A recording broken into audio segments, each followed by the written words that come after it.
ਸਤਿ ਸ਼੍ਰੀ ਅਕਾਲ ਸਟੂਡੈਂਟਸ, ਮੈਂ ਮਨੀ ਨਾਰੰਗ ਸਵਾਗਤ ਕਰਦੀ ਹਾਂ ਤੁਹਾਡਾ ਸਾਰਿਆਂ ਦਾ ਸਵਾਮੀ ਸਤਿਆਨੰਦ ਅਕੈਡਮੀ 'ਤੇ। ਸੋ ਅੱਜ ਤੋਂ ਆਪਣਾ ਇੱਕ ਨਵਾਂ ਬੈਚ ਸਟਾਰਟ ਹੋਣ ਜਾ ਰਿਹਾ ਹੈ। ਉਹ ਰਹੇਗਾ ਮਾਸਟਰ ਕੈਡਰ ਅਤੇ ਲੈਕਚਰਰ ਕੈਡਰ ਨੂੰ ਲੈ ਕੇ। ਠੀਕ ਹੈ, ਤਾਂ ਤੁਹਾਨੂੰ ਸਾਰਿਆਂ ਨੂੰ ਪਤਾ ਹੈ ਲੈਕਚਰਰ ਕੈਡਰ ਦੀ ਵੀ ਪੋਸਟ ਜਿਹੜੀ ਅਨਾਊਂਸਡ ਹੋ ਚੁੱਕੀਆਂ ਨੇ ਅਤੇ ਬਹੁਤ ਟਾਈਮ ਬਾਅਦ ਆਪਣੇ ਕੋਲ ਇਹ ਮੌਕਾ ਮਿਲਿਆ ਲੈਕਚਰਰ ਕੈਡਰ ਦਾ, ਅਤੇ ਇਸ ਨੂੰ ਗਵਾਉਣਾ ਨਹੀਂ, ਇਹਨੂੰ ਆਪਾਂ ਡਿਟੇਲ ਸਟੱਡੀ ਕਰਾਂਗੇ। ਠੀਕ ਹੈ ਜੀ, ਤਾਂ ਜਿੱਦਾਂ ਤੁਹਾਨੂੰ ਸਿਲੇਬਸ ਪਤਾ ਹੀ ਹੈ ਮਾਸਟਰ ਕੈਡਰ ਦਾ ਵੀ ਅਤੇ ਲੈਕਚਰਰ ਕੈਡਰ ਦਾ। ਹਿਸਟਰੀ ਦੇ ਵਿੱਚ ਉਹੀਓ ਆਪਣੇ ਪਾਰਟਸ ਰਹਿਣਗੇ, ਏਂਸ਼ੀਅੰਟ, ਮੈਡੀਵਲ ਅਤੇ ਮਾਡਰਨ ਦਾ, ਪੰਜਾਬ ਹਿਸਟਰੀ ਅਤੇ ਵਰਲਡ ਹਿਸਟਰੀ। ਆਪਾਂ ਅੱਜ ਜਿਹੜੀ ਹੈ ਸਟਾਰਟ ਕਰਨ ਜਾ ਰਹੇ ਹਾਂ ਏਂਸ਼ੀਅੰਟ ਹਿਸਟਰੀ। ਤਾਂ ਏਂਸ਼ੀਅੰਟ ਹਿਸਟਰੀ ਦਾ ਸਭ ਤੋਂ ਪਹਿਲਾਂ ਤੁਹਾਡਾ ਟੋਪਿਕ ਜਿਹੜਾ ਸਿਲੇਬਸ ਵਿੱਚ ਆਉਂਦਾ ਹੈ ਉਹ ਹੈ ਸਿੰਧੂ ਘਾਟੀ ਸੱਭਿਅਤਾ, ਜਿਹਦੇ ਵਿੱਚ ਆਪਾਂ ਇੱਕ ਛੋਟਾ ਜਿਹਾ ਹੋਰ ਟੋਪਿਕ ਵੀ ਡਿਸਕਸ ਕਰਦੇ ਹਾਂ ਵਿੱਚ ਹੀ ਇਹਦੇ, ਉਹ ਹੁੰਦਾ ਸਾਡੇ ਕੋਲ ਸਟੋਨ ਏਜ ਵਾਲਾ। ਤਾਂ ਆਪਾਂ ਪੂਰੀ ਡਿਟੇਲ ਸਟੱਡੀ ਕਰਨੀ ਹੈ। ਠੀਕ ਹੈ, ਤਾਂ ਸਟਾਰਟ ਕਰਦੇ ਹਾਂ ਇਹਨੂੰ, ਆਜੋ ਕਰੀਏ। ਹਾਂਜੀ, ਤਾਂ ਇੰਡਸ ਵੈਲੀ ਯਾਨੀ ਕਿ ਸਿੰਧੂ ਘਾਟੀ ਸੱਭਿਅਤਾ ਵਾਲਾ ਆਪਣਾ ਟੋਪਿਕ ਸਟਾਰਟ ਹੋਣ ਜਾ ਰਿਹਾ ਹੈ। ਠੀਕ ਹੈ, ਜਿਹੜਾ ਤੁਹਾਡਾ ਫਸਟ ਰਹੇਗਾ, ਪਹਿਲਾਂ ਆਪਾਂ ਕੀ ਪੜ੍ਹਨਾ ਹੈ ਇਹਨੂੰ ਸਮਝਣਾ ਹੈ। ਪਹਿਲਾ ਨੰਬਰ 'ਤੇ ਉਹ ਹੈ ਤੁਹਾਡੇ ਕੋਲ ਕਿ ਪ੍ਰਗਤੀਹਾਸਿਕ ਯੁੱਗ ਅਤੇ ਪੁਰਾਤੱਤਵ ਕੀ ਹੁੰਦਾ ਹੈ। ਪ੍ਰਗਤੀਹਾਸਿਕ ਯੁੱਗ ਕੀ ਹੁੰਦਾ ਹੈ? ਇੱਕ ਸੈਕਿੰਡ। ਹਾਂਜੀ, ਤਾਂ ਜੇ ਮੈਂ ਇਹਨੂੰ ਕਰਵਾਵਾਂ ਕਿ ਦੇਖੋ 1921 ਅਤੇ 22 ਦੇ ਵਿੱਚ ਹੜੱਪਾ ਅਤੇ ਮੋਹਨਜੋਦੜੋ ਦੀ ਖੁਦਾਈ ਤੋਂ ਪਹਿਲਾਂ ਇਹ ਮੰਨਿਆ ਜਾਂਦਾ ਹੈ ਕਿ ਵੈਦਿਕ ਸੱਭਿਅਤਾ ਹੀ ਭਾਰਤ ਦੀ ਸਭ ਤੋਂ ਵੱਡੀ ਅਤੇ ਪੁਰਾਣੀ ਸੱਭਿਅਤਾ ਹੈ। ਠੀਕ ਹੈ, ਪਰੰਤੂ ਭਾਰਤੀ ਅਤੇ ਪੱਛਮੀ ਵਿਦਵਾਨਾਂ ਦੀ ਜਿਹੜੀਆਂ ਰਚਨਾਵਾਂ ਦੇ ਡੂੰਘੇ ਅਧਿਐਨ ਤੋਂ ਬਾਅਦ ਅਸੀਂ ਇਹ ਟੀਚੇ 'ਤੇ ਪਹੁੰਚਦੇ ਹਾਂ ਕਿ ਸਿੰਧੂ ਘਾਟੀ ਦੀ ਸੱਭਿਅਤਾ ਦੇ ਜਨਮ ਤੋਂ ਵੀ ਲੱਖਾਂ ਸਾਲਾਂ ਤੱਕ ਪੂਰਬ ਭਾਰਤ ਵਿੱਚ ਮਾਨਵ ਜੀਵਨ ਸ਼ੁਰੂ ਹੋ ਚੁੱਕਿਆ ਸੀ, ਪਰੰਤੂ ਲਿਖਤੀ ਸਾਹਿਤ ਅਤੇ ਅਭਿਲੇਖ ਆਦਿ ਅਧਿਕਤਰ 3000 ਸਾਲਾਂ ਪੂਰਵ ਦੇ ਹੀ ਹਨ। ਇਸ ਤੋਂ ਪਹਿਲਾਂ ਜਿਸ ਨਾਲ ਸੰਬੰਧਿਤ ਕੋਈ ਲਿਖੀ ਸਮੱਗਰੀ ਨਹੀਂ ਮਿਲਦੀ ਉਸ ਨੂੰ ਆਪਾਂ ਪ੍ਰਗਤੀਹਾਸਿਕ ਯੁੱਗ ਕਹਿੰਦੇ ਹਾਂ। ਇਹ ਤੁਹਾਨੂੰ ਪਤਾ ਹੈ ਸਾਰਿਆਂ ਨੂੰ ਕਿ ਪ੍ਰਗਤੀਹਾਸਿਕ ਯੁੱਗ ਉਹ ਯੁੱਗ ਜਿਸ ਦੇ ਵਿੱਚ ਸਾਨੂੰ ਕੋਈ ਲਿਖੀ ਸਮੱਗਰੀ ਪ੍ਰਾਪਤ ਨਹੀਂ ਹੁੰਦੀ। ਠੀਕ ਹੈ, ਇਸ ਕਾਲ ਵਿੱਚ ਮਨੁੱਖ ਪੜ੍ਹਨਾ ਲਿਖਣਾ ਨਹੀਂ ਜਾਣਦਾ ਸੀ, ਸੋ ਇਸ ਕਾਲ ਦੀ ਜਾਣਕਾਰੀ ਉਹਨਾਂ ਦੁਆਰਾ ਵਰਤੋਂ ਵਿੱਚ ਲਿਆਏ ਗਏ ਪੱਥਰਾਂ ਅਤੇ ਹੱਡੀਆਂ ਦੇ ਬਣੇ ਔਜ਼ਾਰ ਅਤੇ ਗੁਫਾ ਚਿੱਤਰ ਤੋਂ ਮਿਲਦੀ ਹੈ। ਤਾਂ ਮਤਲਬ ਕੀ ਹੋਇਆ, ਪ੍ਰਗਤੀਹਾਸਿਕ ਕਾਲ ਉਹ ਕਾਲ ਜਿਹਦੇ ਵਿੱਚ ਸਾਨੂੰ ਰਿਟਨ ਸੋਰਸਿਸ ਪ੍ਰਾਪਤ ਨਹੀਂ ਹੁੰਦੇ, ਲੇਕਿਨ ਸਾਨੂੰ ਉਹਨਾਂ ਦੀ ਜਾਣਕਾਰੀ ਪ੍ਰਾਪਤ ਕਿੱਧਰੋਂ ਹੁੰਦੀ ਹੈ? ਸਾਨੂੰ ਉਹਨਾਂ ਦੀ ਜਾਣਕਾਰੀ ਪੱਥਰਾਂ, ਹੱਡੀਆਂ ਦੇ ਬਣੇ ਔਜ਼ਾਰ, ਠੀਕ ਹੈ, ਅਤੇ ਗੁਫਾ ਅਤੇ ਚਿੱਤਰਾਂ ਤੋਂ ਮਿਲਦੀ ਹੈ। ਇੰਨੀ ਗੱਲ ਕਲੀਅਰ ਹੋਇਆ? ਪ੍ਰਗਤੀਹਾਸਿਕ ਕਾਲ ਪਤਾ ਲੱਗ ਗਿਆ ਹੋਏਗਾ ਤੁਹਾਨੂੰ। ਠੀਕ ਹੈ, ਇੱਕ ਗੱਲ ਮੈਂ ਹੋਰ ਕਹਿਣੀ ਸੀ, ਇਹ ਸਪੈਸ਼ਲ ਤੁਹਾਡੇ ਲਈ ਨੋਟਸ ਤਿਆਰ ਕੀਤੇ ਗਏ ਹੈ ਅਤੇ ਇਹ ਤੁਸੀਂ ਇਹਨੂੰ ਵੱਧ ਤੋਂ ਵੱਧ ਸ਼ੇਅਰ ਕਰਨਾ ਹੈ, ਕਿਉਂਕਿ ਜੋ ਬੱਚੇ ਫੀਸ ਨਹੀਂ ਭਰ ਸਕਦੇ, ਜੋ ਨਹੀਂ ਪੜ੍ਹ ਸਕਦੇ, ਅਕੈਡਮੀ ਤੱਕ ਨਹੀਂ ਜਾ ਸਕਦੇ, ਜਿੰਨਾ 15-15 ਹਜ਼ਾਰ ਫੀਸਾਂ ਨਹੀਂ ਪੇ ਕਰ ਸਕਦੇ, ਉਹਨਾਂ ਲਈ ਬਿਲਕੁਲ ਇਹ ਫ੍ਰੀ ਹੈ। ਠੀਕ ਹੈ ਜੀ, ਅਤੇ ਇਹ ਨੋਟਸ ਜਿਹੜੇ ਨੇ ਤੁਸੀਂ ਸਕਰੀਨਸ਼ੋਟ ਵੀ ਲੈ ਸਕਦੇ ਹੋ। ਠੀਕ ਹੈ, ਤਾਂ ਪ੍ਰਗਤੀਹਾਸਿਕ ਕਾਲ ਕੀ ਹੋਇਆ? ਪ੍ਰਗਤੀਹਾਸਿਕ ਕਾਲ ਇੱਕ ਵਾਰੀ ਫਿਰ ਤੋਂ ਮੈਂ ਦੱਸ ਰਹੀ ਹਾਂ, ਉਹ ਕਾਲ ਕੀ ਹੈ ਜਿਹਦੇ ਵਿੱਚ ਸਾਨੂੰ ਰਿਟਨ ਸੋਰਸਿਸ ਨਹੀਂ ਮਿਲਦੇ, ਲੇਕਿਨ ਸਾਨੂੰ ਇਹਨਾਂ ਦੀ ਜਾਣਕਾਰੀ ਪੱਥਰਾਂ ਅਤੇ ਹੱਡੀਆਂ ਦੇ ਬਣੇ ਔਜ਼ਾਰਾਂ ਤੋਂ ਅਤੇ ਗੁਫਾ ਚਿੱਤਰਾਂ ਤੋਂ ਮਿਲਦੀ ਹੈ। ਇੰਨੀ ਗੱਲ ਕਲੀਅਰ? ਠੀਕ ਹੈ, ਨੈਕਸਟ। ਹਾਂਜੀ ਜੀ, ਹੁਣ ਇਹਨੂੰ ਪੜ੍ਹੀਏ ਪੁਰਾਤੱਤਵ ਨੂੰ ਅੱਗੋਂ ਹੋਰ। ਇੱਕ ਸੈਕਿੰਡ। ਕਹਿੰਦੇ, ਇੱਕ ਮਿੰਟ। ਹਾਂਜੀ, ਤਾਂ ਇਹ ਕੀ ਕਹਿੰਦੇ ਹੈ ਕਿ ਪੁਰਾਤੱਤਵ ਵਿਗਿਆਨਿਕਾਂ ਦਾ ਵਿਚਾਰ ਇਹ ਹੈ ਕਿ ਭਾਰਤ ਵਿੱਚ ਮਾਨਵ ਜੀਵਨ ਦਾ ਇਤਿਹਾਸ ਤਾਂ ਜਿਹੜਾ ਹੈ ਉਹ 5 ਲੱਖ ਸਾਲ ਪੂਰਵ ਤੋਂ ਹੀ ਆਰੰਭ ਹੋਇਆ ਸੀ। ਤਾਂ ਉਸ ਸਮੇਂ ਉਹ ਪੱਥਰ ਦੇ ਅਨਗੜ ਅਤੇ ਕੀ ਕਰਦਾ ਸੀ, ਭੱਦੇ ਔਜ਼ਾਰਾਂ ਦੀ ਵਰਤੋਂ ਕੀਤੀ ਜਾਂਦੀ ਸੀ। ਉਹ ਕੰਦਮੁੱਲ ਤੋਂ ਜਾਂ ਫਿਰ ਜਾਨਵਰਾਂ ਦਾ ਸ਼ਿਕਾਰ ਕਰਕੇ ਆਪਣਾ ਭੋਜਨ ਜਿਹੜਾ ਹੈ ਉਹ ਪ੍ਰਾਪਤ ਕਰਦਾ ਸੀ। ਉਸੇ ਖੇਤੀਬਾੜੀ ਕਰਨੀ ਨਹੀਂ ਆਉਂਦੀ ਸੀ, ਉਹ ਪੱਥਰਾਂ ਦੇ ਭੱਦੇ ਔਜ਼ਾਰਾਂ ਨਾਲ ਹੀ ਸ਼ਿਕਾਰ ਕਰਦਾ ਸੀਗਾ। ਕਿਸੇ ਵਸਤੂ ਨੂੰ ਕੱਟਣ ਜਾਂ ਹੋਰ ਕਾਰਜਾਂ ਲਈ ਵਰਤੋਂ ਕਰਦਾ ਸੀ। ਇਹਨਾਂ ਔਜ਼ਾਰਾਂ ਦੇ ਹਿੱਸੇ ਸਾਨੂੰ ਕਿੱਥੋਂ ਪ੍ਰਾਪਤ ਹੋਏ? ਬਹੁਤ ਇੰਪੋਰਟੈਂਟ ਤੁਹਾਡਾ ਇੱਥੋਂ ਕੁਐਸਚਨ ਬਣਦਾ ਸਾਡਾ। ਲੈਕਚਰਰ ਕੈਡਰ ਅਤੇ ਮਾਸਟਰ ਕੈਡਰ ਵਾਲੇ ਧਿਆਨ ਨਾਲ ਸੁਣੋ। ਕਹਿੰਦੇ ਕਿ ਸਾਨੂੰ ਜਿਹਦੇ ਰਿਟਨ ਸੋਰਸਿਸ ਪ੍ਰਾਪਤ ਨਹੀਂ ਹੋਏ ਲੇਕਿਨ ਉਹਨਾਂ ਦੀ ਸਾਨੂੰ ਜਾਣਕਾਰੀ ਗੁਫਾਵਾਂ ਤੋਂ, ਹੱਡੀਆਂ ਤੋਂ ਬਣੇ ਔਜ਼ਾਰਾਂ ਤੋਂ ਪ੍ਰਾਪਤ ਹੁੰਦੀ ਹੈ। ਅਤੇ ਇਹ ਜਿਹੜੇ ਲੋਕ ਸੀ ਭੱਦੇ ਔਜ਼ਾਰਾਂ, ਉਹ ਭੱਦੇ ਇਹਨਾਂ ਦੇ ਔਜ਼ਾਰ ਹੁੰਦੇ ਸੀ। ਸਾਨੂੰ ਇਹਨਾਂ ਦੀ ਜਾਣਕਾਰੀ ਕਿੱਥੋਂ ਮਿਲੀ ਹੈ? ਦੱਖਣ ਭਾਰਤ ਵਿੱਚ ਛੋਟਾ ਨਾਗਪੁਰ, ਸੋਨ ਜਾਂ ਫਿਰ ਸੋਹਨ ਵੀ ਕਹਿੰਦੇ ਨੇ, ਠੀਕ ਹੈ।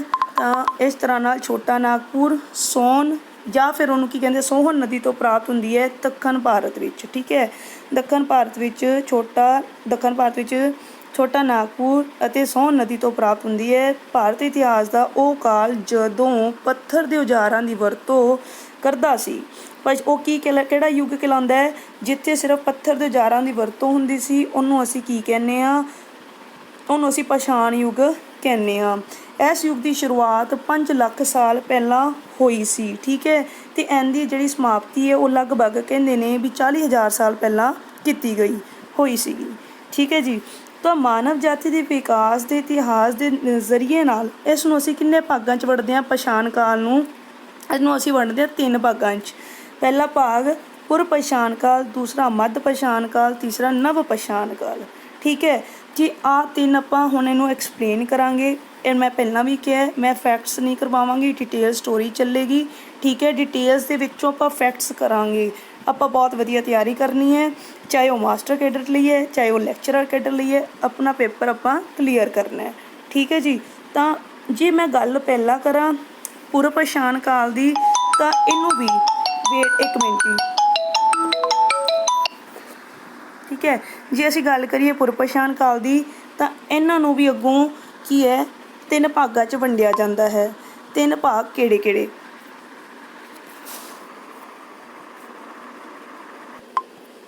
ਹੈ ਨਾ। ਤਾਂ ਇਹਨਾਂ ਨੂੰ ਵੀ ਕੀ ਕਹਿੰਦੇ ਨੇ? 3 ਭਾਗਾਂ 'ਚ ਵੰਡਿਆ ਜਾਂਦਾ ਹੈ। 3 ਭਾਗ, ਸਭ ਤੋਂ ਪਹਿਲਾਂ ਪੁਰ ਪਾਸ਼ਾਣ ਕਾਲ ਦੀ ਮੈਂ ਗੱਲ ਕਰਦੀ ਹਾਂ। ਇੱਕ ਹੁੰਦਾ ਆਰੰਭਿਕ ਕਾਲ, ਇੱਕ ਹੁੰਦਾ ਮੱਧ ਕਾਲ, ਇੱਕ ਹੁੰਦਾ ਉੱਚ ਕਾਲ, ਠੀਕ ਹੈ। ਹੁਣ ਆਪਾਂ ਇਹਨੂੰ ਐਕਸਪਲੇਨ ਕਰਦੇ ਹਾਂ। 1 ਸੈਕਿੰਡ।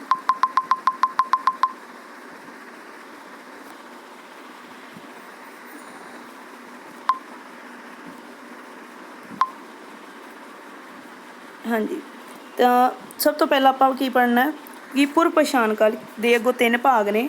ਕਿਹਦੇ ਆਧਾਰ 'ਤੇ ਨੇ? ਇਸ ਕਾਲ ਨੂੰ ਪੱਥਰਾਂ ਦੇ ਔਜ਼ਾਰਾਂ ਅਤੇ ਜਲਵਾਯੂ ਵਿੱਚ ਆਏ ਬਦਲਾਵ ਦੇ ਆਧਾਰ 'ਤੇ ਅਸੀਂ ਇਹਨਾਂ ਨੂੰ ਕਿੰਨੇ ਭਾਗਾਂ 'ਚ ਵੰਡਿਆ ਹੈ? 3 ਭਾਗਾਂ 'ਚ। ਪਹਿਲਾ ਜਿਹੜਾ ਪਾਰਟ ਸਾਡੇ ਕੋਲ ਆਉਂਦਾ ਹੈ ਉਹ ਆਰੰਭਿਕ ਕਾਲ ਆਉਂਦਾ ਹੈ। ਆਰੰਭਿਕ ਕਾਲ ਕਹਿੰਦੇ ਕੀ ਹੈ ਕਿ ਹਿਮ ਯੁੱਗ ਦਾ ਜ਼ਿਆਦਾਤਰ ਸਮਾਂ ਪੁਰ ਪਾਸ਼ਾਣ ਕਾਲ ਵਿੱਚ ਹੀ ਬੀਤਿਆ।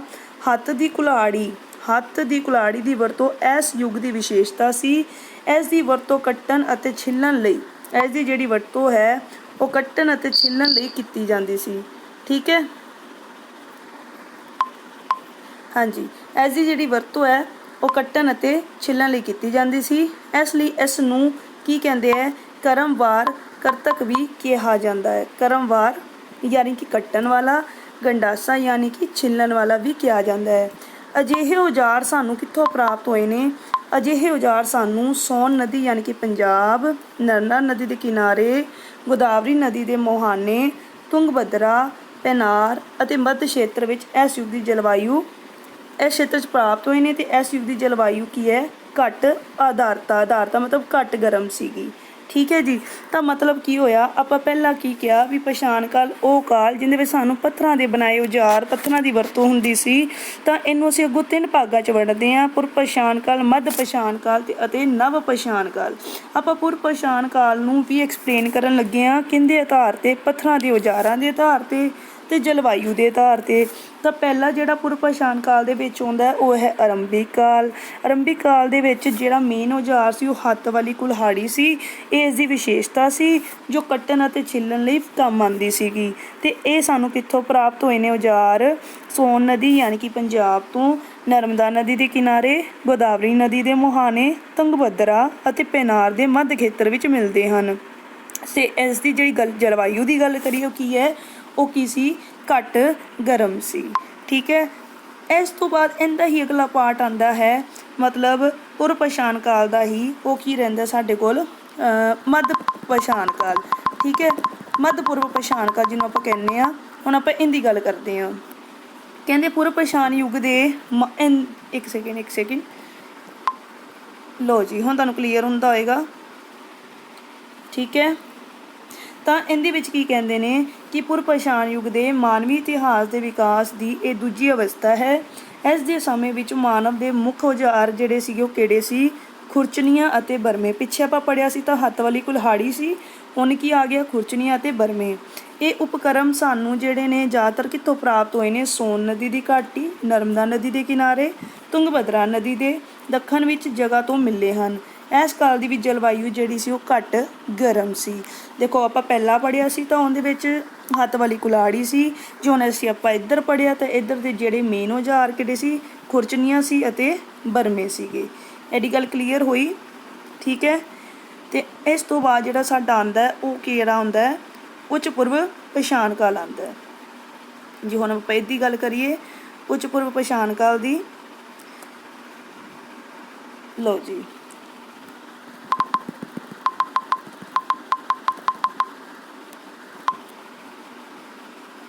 ਠੀਕ ਹੈ। ਤਾਂ ਇਹਦੇ ਵਿੱਚ ਕੀ ਹੈ? ਹੁਣ ਇਹ ਪੂਰਵ ਪਛਾਣ ਕਾਲ ਦਾ ਜਿਹੜਾ ਤੀਸਰਾ ਭਾਗ ਆ ਗਿਆ ਵੀ ਪੂਰਵ ਪਛਾਣ ਯੁੱਗ ਦੀ ਤੀਜੀ ਅਵਸਥਾ ਵਿੱਚ ਮਨੁੱਖ ਦੇ ਚੱਕਮਕ ਔਜ਼ਾਰ ਜਿਵੇਂ ਕਿ ਫਲਕ ਹੋ ਗਏ ਅਤੇ ਤਕਸ਼ੀਨੀਆਂ ਹੋ ਗਏ। ਦੇਖੋ ਹੁਣ ਪਹਿਲੇ ਹੱਥ ਵਾਲੀ ਕੁਲਹਾੜੀ ਹੋਈ, ਦੂਸਰੇ 'ਚ ਬਰਮਾ ਅਤੇ ਤਕਸ਼ੀਨੀਆਂ ਹੋਏ, ਠੀਕ ਹੈ। ਅਤੇ ਤੀਸਰੇ 'ਚ ਫਲਕ ਆ ਗਏ। ਫਲਕ ਉਹਦੇ ਬਲੇਡਸ ਹੁੰਦੇ ਨੇ, ਠੀਕ ਹੈ। ਅਤੇ ਖੁਰਚਣੀਆਂ ਅਤੇ ਬਰਮੇ ਸੀ ਸੈਕਿੰਡ ਵਿੱਚ, ਅਤੇ ਥਰਡ ਦੇ ਵਿੱਚ ਫਲਕ ਅਤੇ ਤਕਸ਼ੀਨੀਆਂ ਆ ਗਏ। ਇਹ ਵੀ ਔਜ਼ਾਰ ਹੀ ਨੇ, ਪੱਥਰ 'ਤੇ ਬਣੇ ਹੋਏ ਆ। ਇਹ ਇਹਦੀ ਮੁੱਖ ਵਿਸ਼ੇਸ਼ਤਾ ਸੀ। ਇਹ ਸਾਨੂੰ ਆਂਧਰਾ ਪ੍ਰਦੇਸ਼, ਮਹਾਰਾਸ਼ਟਰ, ਕਰਨਾਟਕਾ, ਛੋਟਾ ਨਾਗਪੁਰ ਦੇ ਪਠਾਰ, ਭੋਪਾਲ ਵਿੱਚ ਮਿਲੇ ਹਨ। ਇਸ ਯੁੱਗ ਦੀ ਜਲਵਾਯੂ ਕੁਝ ਕੀ ਸੀ? ਗਰਮ ਹੋ ਗਈ ਸੀ, ਠੀਕ ਹੈ। ਇਹ ਪੂਰਵ ਪਛਾਣ ਕਾਲ ਦੇ ਅੱਗੋਂ 3 ਭਾਗ ਜਿਹੜੇ ਨੇ ਇਹ ਤੁਹਾਡੇ ਕਲੀਅਰ ਹੋ ਗਏ ਹੋਣਗੇ, ਇਹ ਆਪਾਂ ਕਰ ਲਏ ਹੈ। ਹੁਣ ਇਸ ਤੋਂ ਬਾਅਦ ਜਿਹੜਾ ਪਛਾਣ ਕਾਲ ਸਟੋਨ ਇਹਦਾ ਜਿਹੜਾ ਸਾਡੇ ਕੋਲ ਸੈਕਿੰਡ ਪਾਰਟ ਆਉਂਦਾ ਉਹ ਕਿਹੜਾ ਆਉਂਦਾ? ਮੱਧ ਪਛਾਣ ਕਾਲ, ਠੀਕ ਹੈ। ਤਾਂ ਹੁਣ ਆਪਾਂ ਉਹਦੀ ਗੱਲ ਕਰਦੇ ਹਾਂ। ਆਪਾਂ ਸਭ ਤੋਂ ਪਹਿਲਾਂ ਪ੍ਰਗਤੀਹਾਸਿਕ ਕਾਲ ਕੀਤਾ, ਫਿਰ ਉਸ ਤੋਂ ਬਾਅਦ ਪ੍ਰਗਤੀਹਾਸਿਕ ਕਾਲ ਕਰਨ ਤੋਂ ਬਾਅਦ ਫਿਰ ਅਸੀਂ ਕਿਹਦੀ ਗੱਲ ਕੀਤੀ? ਫਿਰ ਉਸ ਤੋਂ ਬਾਅਦ ਆਪਾਂ ਸਟੋਨ ਏਜ ਦੀ ਗੱਲ ਕਰਨੀ ਸ਼ੁਰੂ ਕੀਤੀ।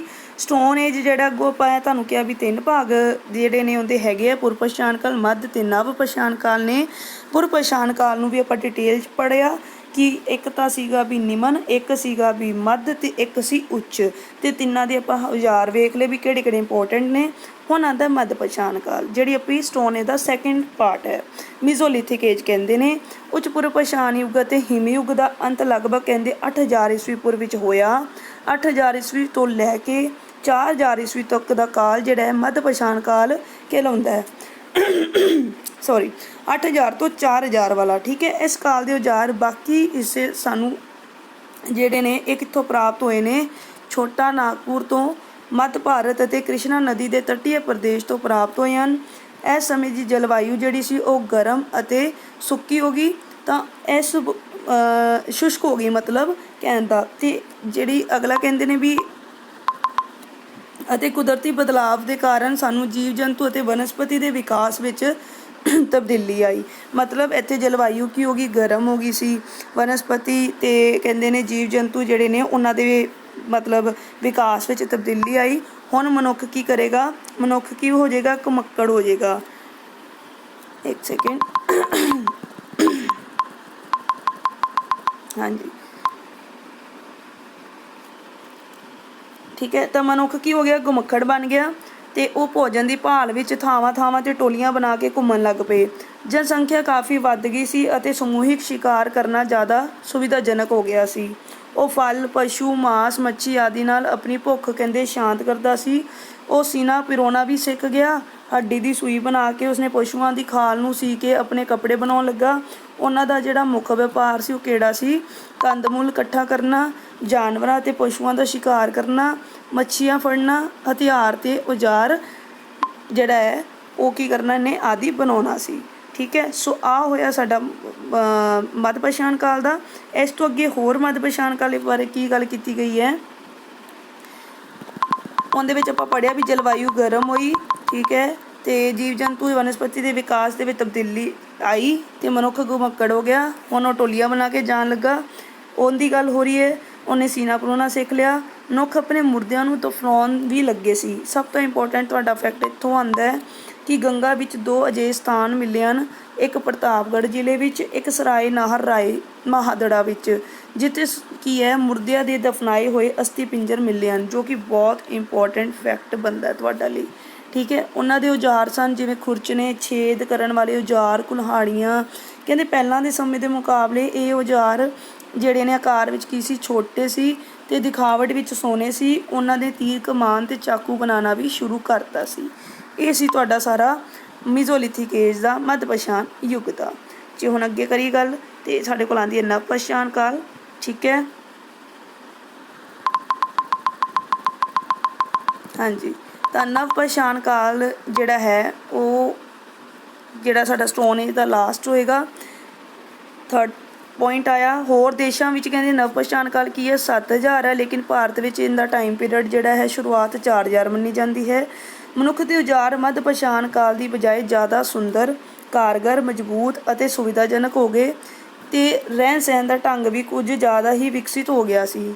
ਨਵ ਪਛਾਣ ਦਾ ਆਧਾਰ ਸੀ ਖੇਤੀ ਬਾੜੀ ਦਾ ਆਰੰਭ, ਪਸ਼ੂ ਪਾਲਣ, ਸਥਿਰ ਗ੍ਰਾਮੀਣ ਜੀਵਨ ਦਾ ਆਰੰਭ। ਕਹਿੰਦੇ ਕਿਉਂਕਿ ਖੇਤੀਬਾੜੀ ਕਰਨ ਲਈ ਇੱਕ ਥਾਂ 'ਤੇ ਰਹਿਣਾ ਜ਼ਰੂਰੀ ਹੋ ਗਿਆ, ਤਾਂ ਬੁਰਜ ਹੋਮ ਦੇ ਕਹਿੰਦੇ ਵਿਸ਼ੇਸ਼ਾਂ ਤੋਂ ਪਤਾ ਚੱਲਦਾ ਕਿ ਮੁਰਦੇ ਦੇ ਨਾਲ ਕੀ ਕੁੱਤੇ ਵੀ ਦਫਨਾਇਆ ਜਾਂਦਾ ਸੀ। ਮਨੁੱਖ ਨੇ ਇਹਦੇ ਵਿੱਚ ਜਿਹੜਾ ਚੱਕੇ ਦੀ ਯਾਨੀ ਪਹੀਏ ਦਾ ਆਵਿਸ਼ਕਾਰ ਕੀਤਾ, ਅੱਗ ਦੀ ਖੋਜ ਕੀਤੀ, ਚਾਕ ਦੀ ਮਦਦ ਦੇ ਨਾਲ ਭਾਂਡੇ ਬਣਾਉਣ ਦੇ ਵਿੱਚ ਵੀ ਉਹਨਾਂ ਨੂੰ ਜਿਹੜਾ ਭਾਂਡੇ ਨੇ ਉਹਨਾਂ ਨੂੰ ਪਕਾਉਣਾ ਵੀ ਸ਼ੁਰੂ ਕੀਤਾ। ਇਹ ਨਵ ਪਛਾਣ ਕਾਲ ਦਾ ਸੀ ਸਾਰਾ। ਨਵ ਪਛਾਣ ਕਾਲ ਦਾ ਕੀ ਹੋਇਆ, ਵੈਸੇ ਤਾਂ ਹੋਰਾਂ ਦੇਸ਼ਾਂ 'ਚ ਵੀ 7000 ਹੈ, ਭਾਰਤ 'ਚ 4000। ਮੈਂ ਤੁਹਾਨੂੰ ਦੱਸਿਆ ਉਹ ਗੱਲ, ਖੇਤੀਬਾੜੀ ਸ਼ੁਰੂ ਹੋ ਗਈ, ਚਾਕ ਤੇ ਦਾ ਆਵਿਸ਼ਕਾਰ ਅਤੇ ਅੱਗ ਦੀ ਖੋਜ ਹੋਈ। ਠੀਕ ਹੈ, ਚਾਕ ਦੀ ਮਦਦ ਨਾਲ ਭਾਂਡੇ ਬਣਾਉਣ ਦੇ ਵਿੱਚ ਵੀ ਕਾਫੀ ਬਣਾਉਣ ਅਤੇ ਉਹਨਾਂ ਨੂੰ ਪਕਾਉਣਾ ਵੀ ਇਹਨੇ ਸ਼ੁਰੂ ਕਰਤਾ। ਇਹ ਕਿੱਥੇ ਸ਼ੁਰੂ ਹੋਇਆ, ਨਵ ਪਛਾਣ ਕਾਲ 'ਚ ਹੋਇਆ। ਅਤੇ ਇਹ ਨਵ ਪਛਾਣ ਕਾਲ ਦੀ ਜੇ ਹੋਰ ਗੱਲ ਕਰਾਂ ਮੈਂ ਵੀ ਇਹਦੀਆਂ ਸਾਈਟਸ ਦੀ ਗੱਲ ਕਰਾਂਗੇ ਆਪਾਂ, ਜੋ ਕਿ ਇਹਦੇ ਤੋਂ ਬਹੁਤ ਇੰਪੋਰਟੈਂਟ ਕੁਐਸਚਨ ਮਿਲਦਾ। ਠੀਕ ਹੈ, ਬਣਦਾ ਇਹਦੇ ਤੋਂ।